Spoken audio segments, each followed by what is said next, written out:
Hello प्यारे बच्चों, कैसे हैं? आई होप सभी स्वस्थ होंगे और अपने एग्ज़ाम को बहुत अच्छे से तैयारी कर रहे होंगे।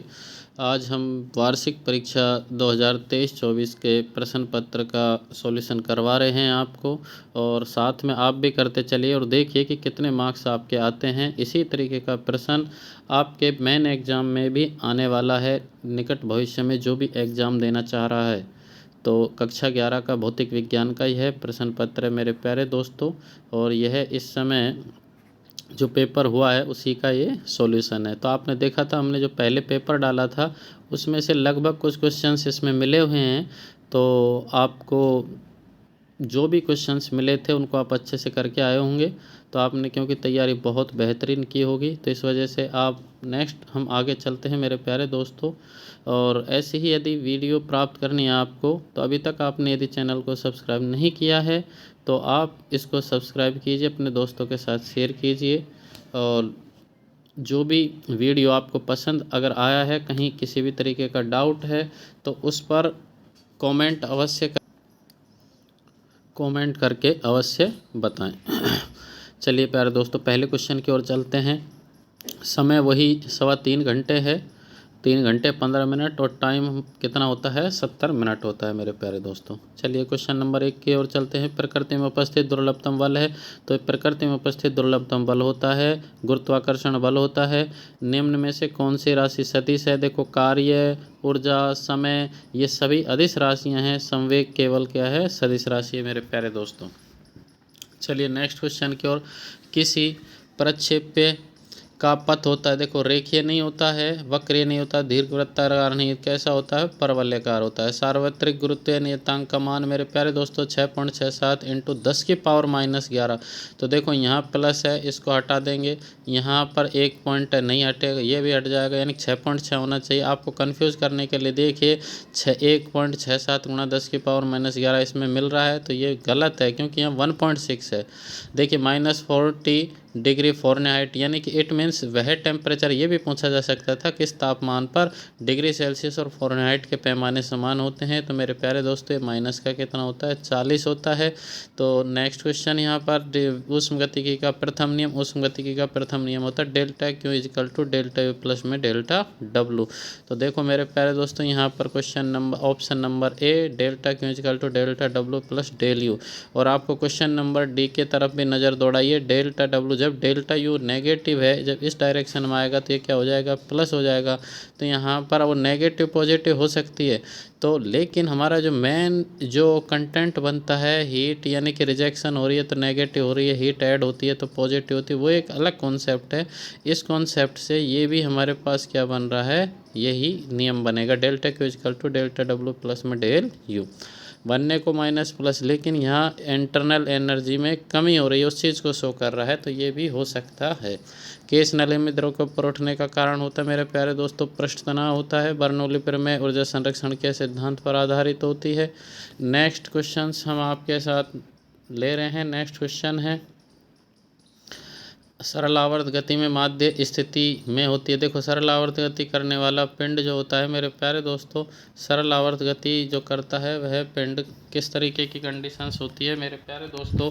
उस पिंड का जो हमारे पास में सरल आवर्त गति करता है वह पिंड किस तरीके से होता है? इस तरीके से सरल आवर्त गति करने वाला पिंड होता है मेरे प्यारे दोस्तों। एक सेकेंड दोस्तों, थोड़ा सा देखो सरल आवर्त गति करने वाला पिंड इस तरीके से होगा। ये पिंड है हमारे पास में, और ये कैसे गति करेगा? इस तरीके से। ये इसकी देखो माध्य स्थिति है, और ये माध्य स्थिति से जब ये से यहाँ से छोड़ेंगे तो ये माध्य स्थिति की ओर आता है, तो इसके वेग में लगातार बढ़ोतरी, लेकिन इधर जब जाएगा तो वेग में कमी। इट मीन्स है वेग यहाँ तक बढ़ता है माध्य स्थिति तक, और माध्य स्थिति पे वेग मैक्सिमम। जब माध्य स्थिति पर वेग अधिकतम होता है तो गतिज ऊर्जा भी क्या होगी? अधिकतम। लेकिन जैसे ही ये यहाँ पर आता है तो इसकी स्थिति शून्य हो जाती है, तो गतिज ऊर्जा अधिकतम और स्थितिज ऊर्जा न्यूनतम। गैसों के आंशिक दाब का नियम मेरे प्यारे दोस्तों डाल्टन ने दिया। द्रव्यमान केंद्र की गति के लिए कौन से बल हैं? ये देखो ध्यान से, बाह्य बल। नेक्स्ट है यदि y1 इजकल टू 4 है, सॉरी साइन में दे रखा। देखो इस तरीके से कलांतर निकालने के लिए 4 साइन है और ये कोस है। साइन और कोस में कितने डिग्री का डिफरेंस होता है? π/2 का। तो ये π/2 कलांतर आ जाएगा, फेज डिफरेंस। गतिज ऊर्जा है मेरे प्यारे दोस्तों, कार्य हो, गतिज ऊर्जा हो, किसी भी प्रकार की राशि हो, इन सभी का जो विमीय सूत्र है, कार्य, गतिज ऊर्जा, स्थितिज ऊर्जा, इनका जो विमीय सूत्र है कार्य के बराबर होता है। और कार्य का मतलब होता है न्यूटन इंटू मीटर से निकलता है। तो यहाँ पर m1 L2 T-2 ये हमारे पास सही ऑप्शन है। समान वेग की दो वस्तुओं के लिए कम द्रव्यमान वाली वस्तु का वेग, समान वेग की दो वस्तु के लिए कम द्रव्यमान वाली वस्तु का वेग क्या होगा? अधिक होगा। क्या होगा मेरे प्यारे दोस्तों? अधिक होगा, क्योंकि P बराबर कितना होता है मेरे प्यारे दोस्तों? P बराबर m इंटू में V होता है। आई होप आपको यह बात समझ में आई होगी। चलिए नेक्स्ट क्वेश्चन की ओर चलते हैं मेरे प्यारे दोस्तों। ताक्षणिक वेग की विमा, ताक्षणिक वेग की विमा केवल और केवल यहाँ पर L/t यानी कि L इंटू में कितना बनेगा? T-1 मीटर प्रति सेकंड होता है वेग। रुद्धोष प्रक्रम में ऊष्मा स्थानांतर, ऊष्मा का जो परिवर्तन है वो कितना होता है? शून्य। क्रिया प्रतिक्रिया बल में क्रिया एवं प्रतिक्रिया बल सदैव क्या होते हैं? समान। क्या होते हैं? समान। एवं प्रकृति में कैसे होते हैं? विपरीत। अंतर्राष्ट्रीय मूल मात्रकों की संख्या कितनी होती है मेरे प्यारे दोस्तों? कितनी होती है? 7। आप भी इन उस क्वेश्चंस को करते रहें और मिलाते रहें और देखिए, पता लगाइए कि आपने कितने क्वेश्चनों को सही किया है। क्लियर है? ध्वनि का वेग सर्वाधिक होता है। ध्वनि का वेग सर्वाधिक मेरे प्यारे दोस्तों किस में होता है? ठोसों में होता है। ये ठोसों में होता है। और सबसे कम किस में होता है? कौन सा माध्यम होता है? गैस। और निर्वात में कितना होता है? शून्य होता है। आवर्त गति में कण की कुल ऊर्जा की आवृत्ति होती है 2n होती है। हुक का नियम होता है, हुक का नियम होता है अंडर द इलास्टिक लिमिट, प्रत्यास्थ सीमा के भीतर प्रतिबल विकृति के समानुपाती होता है, डायरेक्टली प्रोपोर्शनल टू एप्सिलॉन। परम शून्य ताप जिस पर कोई भी ठोस यानी कि कोई ठोस पदार्थ है वो गैसीय फॉर्म में क्या हो जाता है? कंप्लीटली कन्वर्ट, यानी कि उसकी स्टेबिलिटी नहीं रह पाती है। तो ये यहाँ पर कितना बनेगा हमारे पास में? 0 केल्विन बनता है। ये 0 केल्विन, या फिर इसका वैल्यू होगा -273 डिग्री सेल्सियस, -273 डिग्री सेल्सियस। संवेग आवेग पर में क्या होता है? संवेग और आवेग का रिलेशन होता है। अब देखो मेरे प्यारे दोस्तों, आवेग होता है F इंटू में कितना होता है? T, F into T. ये किसके बराबर होता है? डेल्टा mv, यानी कि जो इसका नियम है यही है कि संवेग में जो परिवर्तन है वो किसके तुल्य होता है? आवेग के बराबर। संवेग में परिवर्तन किसके बराबर होता है? आवेग के। इसी को संवेग आवेग की क्या कहा जाता है? प्रमेय कहा जाता है। आई होप आपको यह बात समझ में आई होगी। इसी तरीके से नेक्स्ट क्वेश्चन देखिए मेरे प्यारे दोस्तों। जूल का नियम, यानी कि amount of work convert into heat, यानी कि जो किया गया कार्य किस में परिवर्तित हो जाए? ऊष्मा में। तो W बराबर कितना बन जाएगा मेरे प्यारे दोस्तों? JH बनेगा यहाँ से। तो यहाँ से ये जूल का नियम है, यानी कि जूल तापन वाला नियम होता है इलेक्ट्रिसिटी में। H=I² कितना बनता है? RT बनता है। I²RT बनता है। इसी तरीके से नियम बन जाता है। पृथ्वी की सतह से प्रक्षेपित पिंड का प्लायन वेग का मान मेरे प्यारे दोस्तों 11.2 किलोमीटर कितना होता है? प्रति सेकंड होता है। सरल आवर्त दोलन के लिए विस्थापन समीकरण, सरल आवर्त दोलन के लिए विस्थापन समीकरण मेरे प्यारे दोस्तों, यहाँ क्वेश्चन नंबर इसका मैं लिख देता हूँ। y बराबर a sin ओमेगा t, ये sin ओमेगा t। नेक्स्ट है हमारे पास में एक समान गति के लिए ग्राफ बनाओ। देखो एक समान गति के लिए मेरे प्यारे दोस्तों मैं ग्राफ यहाँ पे आपको ड्रा करके दिखाता हूँ। ग्राफ कैसे बनेगा? ये हमारे पास में एक समान गति के लिए यदि v एवं t के मध्य ग्राफ खींचा है, एक समान है, तो ये वाला ग्राफ बन जाएगा। और यदि विस्थापन एवं दूरी के मध्य यानी कि x एवं t के मध्य खींचा जाता है तो ये क्या बन जाती है? एक सरल रेखा बन जाती है। नेक्स्ट है यंग प्रत्यास्थता गुणांक सूत्र की व्युत्पत्ति करनी है। यहाँ पर आपको पता होना चाहिए यंग प्रत्यास्थता गुणांक y बराबर FL/में कितना होता है मेरे प्यारे दोस्तों? डेल्टा L इंटू में कितना हो जाता है? A। F/A सिग्मा और डेल्टा L/L क्या हो जाती है? विकृति। यह यंग प्रत्यास्थता होता है। ध्रुवपण का सिद्धांत क्या होता है? जब दो समान आवृत्ति की तरंगे समान दिशा में चलती एक दूसरे के ऊपर अध्यारोपित, तो वहाँ पर किसी एक किसी स्थान पर उनकी तीव्रता है अधिकतम और कहीं पर क्या हो जाती है, न्यूनतम हो जाती है। उत्कीर्णीय परिक्रम को उदाहरण सहित समझाइए। क्वेश्चन नंबर 6, उत्कीर्णीय परिक्रम क्या होते हैं मेरे प्यारे दोस्तों? वे परिक्रम जो रिवर्सिबल होते हैं, यानी कि दोनों तरफ होते हैं। जैसे बर्फ़ का पानी में पिघलना और फिर पानी को पुनः बर्फ़ बनाया जा सके, ऐसे परिक्रम क्या कहलाते हैं हमारे, क्या कहलाते हैं? उत्कीर्णीय परिक्रम। और यदि ऐसे प्रोसेस जिनमें पुनः किसी चीज़ को प्राप्त नहीं किया जा सकता हो, जैसे आटे से रोटी बना लें और रोटी बनाने के पश्चात पुनः आटा नहीं प्राप्त किया जा सकता, कोयले के दहन होने के पश्चात पुनः कोयला प्राप्त नहीं किया जा सकता, वो अनुत्कीर्णीय परिक्रम कहलाते हैं। सिद्ध कीजिए। नेक्स्ट क्वेश्चन 7, सिद्ध कीजिए कि एक अणु का औसत गति ऊर्जा 3/2 K/T। मेरे प्यारे दोस्तों यहाँ पर क्या दे रखी है? एक परमाणविक गैस दे रखी है और ये औसत गतिज ऊर्जा है, ये किससे निकल के आती है? सम विभाजन नियम जो होता है, इक्विपार्टीशन लॉ होता है, उसके अकॉर्डिंग निकलती है। इक्विपार्टीशन लॉ के अकॉर्डिंग क्या होती है कि प्रत्येक कोटि में, जो प्रत्येक स्वतंत्रता की कोटि में जो एनर्जी होती है वो F/2 K कितना होता है मेरे प्यारे दोस्तों? T। F/2 K में कितना होता है? T। तो एक परमाणविक गैस है, एक परमाणविक गैस के लिए मेरे प्यारे दोस्तों यहाँ पर कितने स्वतंत्रता की कोटि होती है? 3। तो यहाँ 3/2 K/T आ जाएगा ये स्वतंत्रता की कोटि। प्रगामी तथा अप्रगामी तरंगों के मध्य अंतर। प्रगामी तरंगें प्रोग्रेसिव वेव्स कहलाती हैं, जो कंटिन्यू क्या करती हैं? मूव करती हैं और ट्रांसफर द एनर्जी, ये एनर्जी को लेके चलती हैं, जबकि अप्रगामी तरंगें एनर्जी को एक्सचेंज नहीं करती हैं। अप्रगामी तरंगें दो दृढ़ आधारों के मध्य ही क्या करती हैं? कंपन करती हैं, गति करती हैं। पथ लंबाई। नेक्स्ट क्वेश्चन नंबर 9, पथ लंबाई तथा विस्थापन में दो अंतर। देखो, पथ लंबाई होती है वास्तविक पथ की लंबाई, यानी वास्तविक तय की गई दूरी को क्या कहा जाता है? पथ की लंबाई या दूरी कहा जाता है। विस्थापन होता है मेरे प्यारे दोस्तों शॉर्टेस्ट डिस्टेंस बिटवीन 2 पॉइंट या मिनिमम डिस्टेंस बिटवीन 2 पॉइंट, या न्यूनतम दूरी, दो बिंदुओं के मध्य की न्यूनतम दूरी को विस्थापन। देखो, दोनों को मीटर में नापा जाता है और दोनों इसमें केवल, हाँ, इसमें डिफरेंस ये है कि जो पथ की लंबाई है वो कैसी होती है मेरे प्यारे दोस्तों? अदिश राशि होती है, विस्थापन सदिश राशि होती है। और ये वाली जो वैल्यू है पथ की लंबाई यानी दूरी है, जो केवल ऑलवेज भी पॉजिटिव, बट डिस्प्लेसमेंट में भी पॉजिटिव, नेगेटिव और जीरो होता है। सेकेंड लॉ ऑफ न्यूटन्स है। According to second law of Newton, rate of change of the momentum is equal to क्या होता है मेरे प्यारे दोस्त? Rate of change of linear momentum is called force, यानी कि रैखिक संवेग में परिवर्तन की दर बल के बराबर होती है। तो F बराबर dP/, में कितना निकल के आता है यहाँ से? F इजकल टू वैल्यू बनती है dP/dt। तो मेरे प्यारे दोस्तों, आपको ये क्वेश्चंस कैसे लग रहे हैं कमेंट करते हुए। नेक्स्ट क्वेश्चन, सरल आवर्त गति का अवकलन समीकरण। तो देखो मेरे प्यारे दोस्तों, सरल आवर्त गति में अवकलन समीकरण आपको पता होना चाहिए कि y इजकल टू जो वैल्यू बनती है वो बनेगी हमारे पास में a sin ω t। ये y बराबर a sin ω t हो गया। अब देखिए, एक बार इसको डिफ्रेंशिएट करेंगे मेरे प्यारे दोस्तों, dy/, में कितना बनेगा? dt। और यानी कि विस्थापन में परिवर्तन की दर किसके बराबर? वेग के बराबर। विस्थापन में परिवर्तन वेग के बराबर। और ये वाली बनेगी वैल्यू a cos ω t, और ओमेगा का वैल्यू 1 और ओमेगा बाहर आ गया। फिर एक बार और इसका डिफरेंशिएट करेंगे तो a आ जाता है, यानी कि एक्सलेशन आ जाता है, और ये बनेगा dv/dt। और इसमें विस्थापन का कितने बार हो जाएगा? d²y/dt²।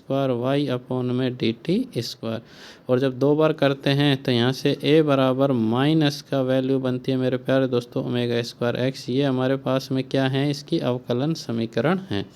चलिए नेक्स्ट है प्रक्षेप्य गति में ऊंचाई का सूत्र आपको करवाया हुआ है मेरे प्यारे दोस्तों। और यहाँ पर h इजकल टू जो वैल्यू बनेगी u² वैल्यू बनेगी sin² थीटा/ में कितना बनता है मेरे प्यारे दोस्तों? तो जी नेक्स्ट देखिए, यहाँ पर मोलर ऊष्मधारिता एवं गुप्त ऊष्मा को परिभाषित कीजिए। मोलर ऊष्मधारिता क्या होती है मेरे प्यारे दोस्तों?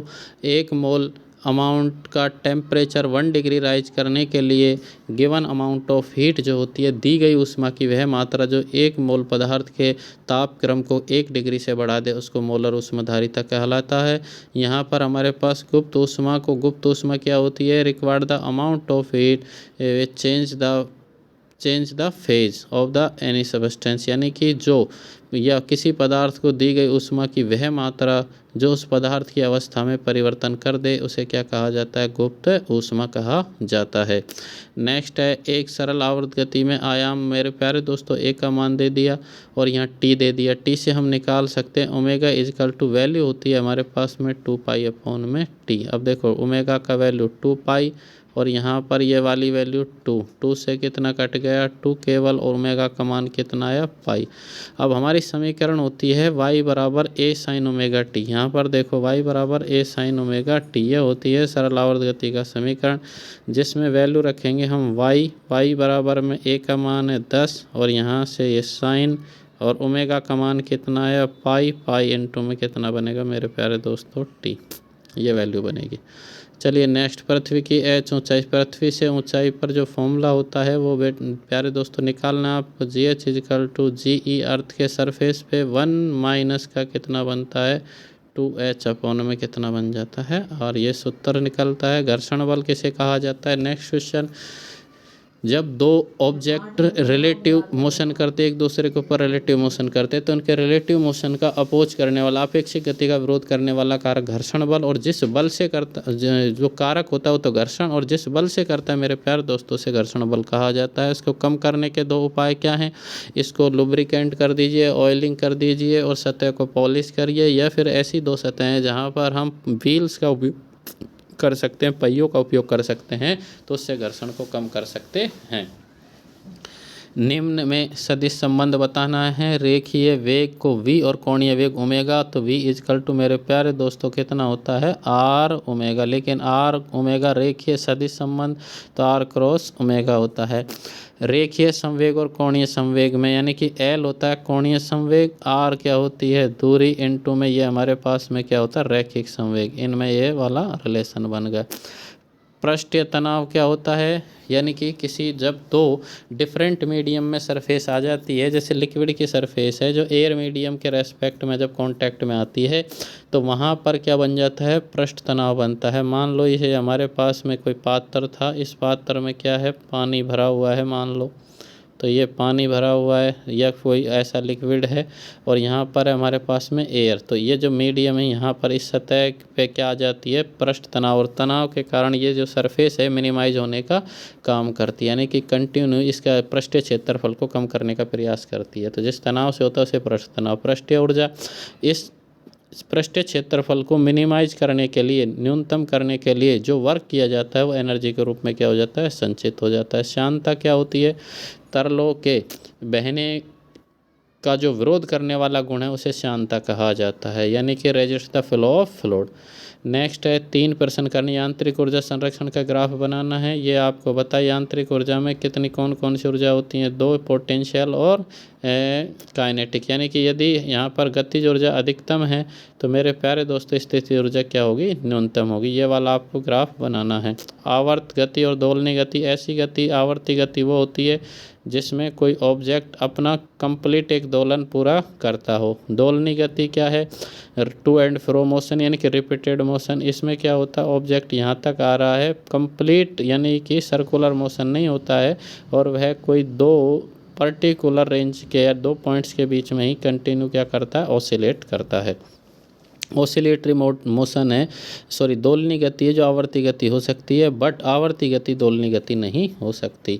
नेक्स्ट हमारे पास में घर्षण है, नेक्स्ट जड़त्वागुण है और विस्पंद। विस्पंद में क्या होता है जब दो समान लगभग समान आवृत्ति की तरंगें समान दिशा में चलती अध्यारोपित होती हैं तो यहाँ पर इनकी जो तरंगों का जो आवृत्तियों का अंतर है n2-n1, इसको क्या कहा जाता है बीट या विस्पंद कहा जाता है। चलिए नेक्स्ट क्वेश्चन आपके स्क्रीन के सामने और बहुत ही बेहतरीन क्वेश्चंस हैं। अनुदैर्घ्य तरंग क्या होता है? जब कणों का, देखो ये क्वेश्चंस आपके आने लायक है, नेक्स्ट एग्जाम में भी आ सकते हैं। अनुदैर्घ्य तरंग को परिभाषित करिए, यानी कि जब कणों के कंपन की दिशा तरंग संचरण की दिशा में हो, उसी दिशा में अगर कण कंपन कर रहे हैं जिस दिशा में तरंग संचरित हो रही है तो अनुदैर्घ्य तरंग हो जाती है। दो तरंगों के आयाम का अनुपात मेरे प्यारे दोस्तों यहाँ पर A1 अनुपात में कितना दे दिया, A2 बराबर दे दिया है 2:2/3। अब हमें पता है तीव्रता क्या होती है, इंटेंसिटी I समानुपाती कितना होता है, A² होता है। तो इनकी इंटेंसिटियों का अनुपात कितना बनेगा, I1 अपॉन में जो I2 बनेगा वो बन जाएगा हमारे पास में 4 अनुपात कितना बन गया, 9। अब जब ये 4:9 बन गया तो I मैक्सिमम का जो सूत्र होता है मेरे प्यारे दोस्तों और I मिनिमम का जो सूत्र होता है, I मिनिमम, इसका सूत्र क्या होता है, I मैक्सिमम का सूत्र होता है I1 √I1 प्लस √ कितना होता है, I2 बटे में वैल्यू यहाँ पर बनेगी मेरे प्यारे दोस्तों I1 माइनस मिनिमम में I माइनस बनेगा और ये बन जाएगा I2। अब देखो यहाँ वैल्यू कितनी हमारे पास में √4 माइनस का प्लस में √ कितना करेंगे, 9, या फिर हम पहले वाले को अधिक मान लेते हैं, वो कोई दिक्कत नहीं है, I2 I1 बनेगा। तो ये हमारे पास में इसी तरीके से √4 माइनस √ कितना बनेगा मेरे प्यारे दोस्तों, ये बनेगा 9, और यहाँ से अनुपात बनेगा 2 और 3 कितना हो जाएगा, यानी कि 5 अनुपात में कितना बनेगा, 1 बनेगा। तो आई होप यह बात आपको समझ में आ गई होगी। कार्नो इंजन क्या है, इसके मुख्य भाग। कार्नो इंजन एक हाइपोथेटिकल इंजन है जो कि अन्य इंजनों से तुलना करने के लिए क्या किया जाता है, इसका उपयोग। यह इंजन दो ताप सीमाओं के मध्य क्या करता है, कार्य करता है, जिसमें स्रोत से ऊष्मा ली जाती है और सिंक को ऊष्मा छोड़ी जाती है, जिसमें सम अमाउंट ऑफ यानी कुछ मात्रा में ऊष्मा को किस में कन्वर्ट कर देता है, यूजफुल वर्क में कन्वर्ट कर देता है, ऐसा इंजन होता है। नेक्स्ट हमारे पास में इसके मुख्य भाग कौन कौन से हैं, इसके मुख्य भाग हैं, मुख्य चरण जो होते हैं इसके, संपीड़न होता है यानी कंप्रेशन होता है, हीट एडिशन होता है और एक्सपेंशन होता है, और हीट रिजेक्शन होता है। यानी कि संपीड़न होता है, ऊष्मा इसको दी जाती है, तीसरा यह प्रसार होता है, चौथा ऊष्मा का निष्कासन होता है। 4 होते हैं इसमें प्रोसेस। चित्र बनाकर आपको ये बताना भी है। नेक्स्ट समतापी प्रक्रम जिसमें ताप क्या रहता है, नियत रहता है। समदाबी जिसमें दाब नियत होता है। समायतनिक में आयतन नियत, और रुद्धोष में क्या होता है मेरे प्यारे दोस्तों, हीट कांस्टेंट रहती है। यानी कि समतापी में ताप कांस्टेंट, दाब में दाब कांस्टेंट। सम का मतलब समान और आयतन का मतलब आयतन समान, रुद्धोष में ऊष्मा। और समतापी प्रक्रम के लिए कार्य का जो सूत्र होता है मेरे प्यारे दोस्तों, W बराबर जो कार्य का सूत्र होता है वह होता है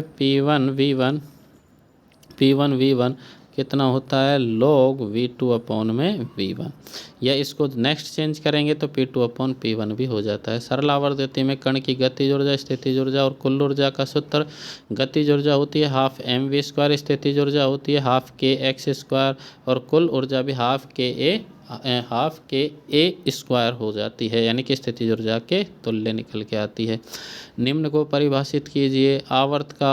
आवर्तकाल यहाँ पर दे तो आवर्तकाल क्या होता है मेरे प्यारे दोस्तों, यानी टाइम पीरियड जिसे कहा जाता है, time taken to complete 1 oscillation और 1 साइकिल, यानी कि एक दोलन पूरा करने में लगने वाला समय आवर्तकाल। आवर्ती क्या होती है मेरे प्यारे दोस्तों, number of oscillation per unit time, यानी कि निश्चित समय में दोलनों की संख्या क्या कहलाती है, आवर्ती। आयाम होता है maximum displacement from the mean position, यानी कि माध्य स्थिति से अधिकतम दूरी, अधिकतम विस्थापन आयाम कहलाता है। कलांतर होता है दो जो हमारे पास में वेव्स हैं उनमें कितना कोणों में डिफरेंस है, यानी फेज एंगल दोनों के मध्य, कला कोणों में अंतर कलांतर कहलाता है। बर्नौली फिर में एनर्जी कंजर्वेशन पे बेस होती है, ऊर्जा संरक्षण के सिद्धांत पर, यानी कि प्रेशर हेड, दाब शीर्ष है, इस गतिक शीर्ष और स्थितिक शीर्ष है, तीनों हैं वो क्या होती है, नियत रहती है। Energy neither we create not disturb but transform one form to another form.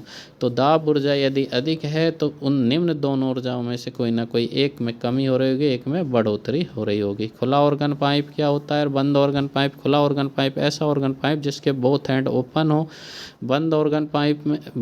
खुले ऑर्गन पाइप में बोथ हैंड ओपन, दोनों सिरे क्या होंगे, खुले।